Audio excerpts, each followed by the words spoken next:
पाकिस्तान गुरुत्वपूर्ण खबर आसी इमरान खान को फांसी देवा प्रयास आरंभ हो देशद्रोह पर मृत्युदंड दि जापे।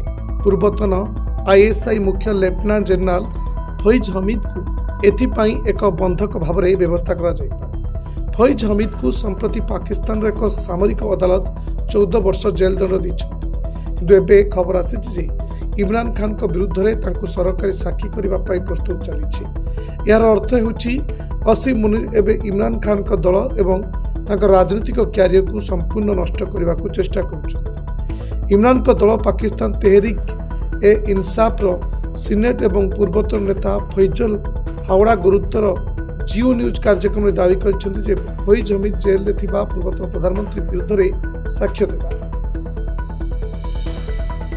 ब्यूरो रिपोर्ट दिनलिपि राय।